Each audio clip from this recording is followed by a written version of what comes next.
দর্শক আপনাদেরকে শুভেচ্ছা। তাৎক্ষণিক প্রশ্নের তাৎক্ষণিক উত্তর পর্বে আমাদের আজকের অতিথি হিসেবে রয়েছেন মিউজিকের একজন অনিবার্য মানুষ, ব্যান্ড মিউজিকের একজন অনিবার্য মানুষ, আপনাদের সকলের প্রিয় নাসিম আলী খান। তার কাছ থেকে ঝটপট প্রশ্নের ঝটপট কিছু উত্তর আমরা আজ নিব। কেমন আছেন আপনি? ভালো আছি। রেডি আপনি? হ্যাঁ, রেডি। সহজ প্রশ্ন কিন্তু করব। No problem. বাংলাদেশের ব্যান্ড সঙ্গীত চর্চা নিয়ে আপনি কিছু বলুন। বাংলাদেশের চর্চা এটা revolutionist without a reason. Without a reason. Bangladesh musical band association বাম্বা যে উদ্দেশ্যে গঠন করা হয়েছিল তা কি সফল হয়েছে বলে মনে হয়? অনেকটা সফল হয়েছে। অ্যাওয়ারনেস ক্রিয়েট করা হয়েছে, আমরা একটা ভয়েস পেয়েছি রাষ্ট্রের সাথে। কেন আমাদের ভয়েস ছিল না, এখন আমরা একটা ভয়েস পেয়েছি যে সরকারকে আমরা বলবো, দাবি করতে পারবো কথা বলতে। এমন কি কোনো পয়েন্ট আছে যে এখনো মিস রয়ে গেছে? অবশ্যই আছে। কোনটা সেটা? এখন যেটা আছে, সরকার কিন্তু অনেক দিচ্ছে, আমাদের অনেক নজর দিচ্ছে, তবে আমাদের মিউজিক আরও ফ্রিলি করার মতন পরিবেশটা দিকে ইনস্টিটিউশনগুলোর উপরে করা উচিত সরকারের। আপনাদের নতুন ব্যান্ড এনএকে প্রজেক্ট, ব্যান্ডের নামের সঙ্গে প্রজেক্ট শব্দটি কেন ব্যবহার করেছেন? প্রজেক্ট কথাটা এটি মনে করি, দিস ইজ প্রজেক্ট হচ্ছে যে কোনো আমরা যখন নতুন একটা কাজ করতে যাই, নতুন কনসেপ্ট ক্রিয়েট করতে চাই, তখন we call it A project. তো এনএকে প্রজেক্ট হচ্ছে আমার যে এত বছরের চলা, এত বছরের গল্প, এত বছরের একসাথে এক্সপিরিয়েন্স করেছি, এই এক্সপিরিয়েন্স থেকে আমার ভিতরের কথাগুলো, ভিতরের চাহিদাগুলো, এটা সবার সাথে তাল মিলিয়ে, সবার অন্তর থেকে নিয়ে আমরা সংমিশ্রণ করে যখন এটা আমরা পরিবেশন করব, এটাকে কাজ যেসব করছি এগুলো হচ্ছে, এটি হচ্ছে প্রজেক্ট। ওকে, এনএকে প্রজেক্টের প্রোফাইলে লেখা আছে it's not just a band, তাহলে কি? It is not just a band. It is more. It is a band, but it's more than a band. It is a journey, and it explains the fusion between generation. Okay, NAK project কোন বিষয়টিকে প্রাধান্য দেবে? Quality, quantity অথবা regularity? Quality. Quality over anything. Quality is the first here. বিশেষ করে কোন ধরনের গান দর্শক এবং শ্রোতারা এনএকে প্রজেক্ট থেকে উপহার পাবে? ওরা পাবে হচ্ছে অরিজিনাল রুট থাকবে, ওটার সাথে উপরে টপিং ক্রিম হবে, দ্য নিউ সাউন্ড। দীর্ঘদিন বাংলাদেশের মিউজিকের সঙ্গে সম্পৃক্ত রয়েছেন আপনি, আমাদের সামগ্রিক মিউজিককে আপনি কিভাবে বিশ্লেষণ করবেন? Progressive, only very progressive. Bangladesh music, Bangladesh হওয়ার পর থেকে মিউজিকের একটা এক্সপ্লোশন হয়েছিল। পিপল লাইক আজম খান, ফেরদৌস ওয়াহিদ, তারপরে ফকির আলমগীর, তারপরে ফিরোজ শাহী, এনাদের কন্ট্রিবিউশন ইজ ট্রেমেন্ডাস ছিল।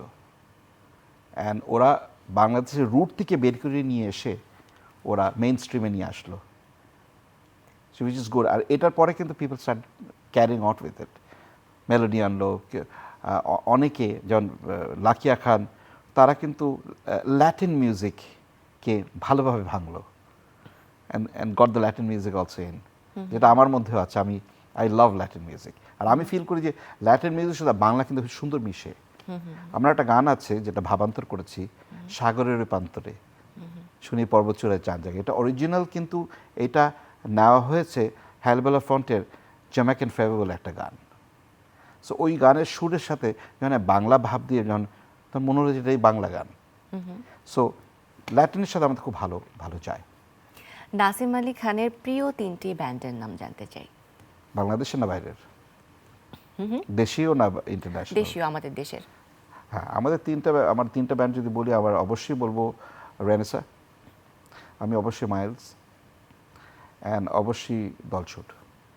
নিজের জীবনকে যদি একটি গানের সাথে তুলনা করতে হয় তাহলে কোন গানটির কথা বলবেন? এই তো ডিফিকাল্ট কোশ্চেন, বাট র্যাপিড যখন গানের সাথে নিজের জীবন যদি করি, তো অবশ্যই। তুমি কেমন করে বুঝলা? ব্যস্ততা আমায় দেয় না অবসর, তাই বলে ভেব না আমায় স্বার্থপর। আচ্ছা, বারে বারে এমন কি কোনো মিউজিক রয়েছে যে আপনি বারে বারে শুনেছেন? হ্যাঁ, অনেক মিউজিক আছে বারবার। এখন আপনার প্লেলিস্টের 5টা গান সম্পর্কে যদি জানতে চাই, কোন 5টি গানের কথা বাংলা? বলবেন? বাংলা এভরিথিং আপনার প্লে লিস্টে আছে 5টা গান? না, বাংলা ইংলিশ তো অনেক আছে। আমি যেমন John Secada, just under without you play লিস্টে আছে, রেগুলার শুনি। আমি ডায়ার স্ট্রেটস শুনি, মানি ফর নাথিং, তারপরে সালটান অফ সুইংস শুনি। আমি শুনি লট অফ পিঙ্ক ফ্লয়েড শুনি। আবার অরিজিনাল প্রোগ্রেসিভ রকের like temple of the king এগুলো শুনি। বাংলা গানে আমার প্রচণ্ড ভালো লাগে বাপ্পার গান, খালেদের গান প্রচণ্ড ভালো লাগে, অ্যামেজিং সিঙ্গার ছিল চাইমেন। আচ্ছা, প্লেব্যাক মিউজিক বাংলাদেশে বর্তমান সিনেমার কোনো গান আপনার পছন্দ আছে? না,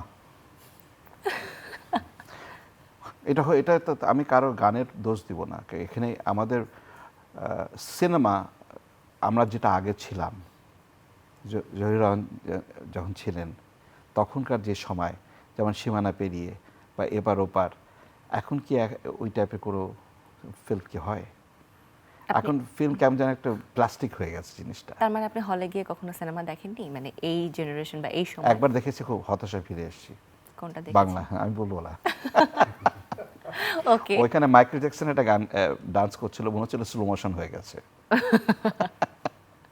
আচ্ছা, আপনার কণ্ঠ থেকে একটা গান শুনতে চাই, সাগরের প্রান্তরে।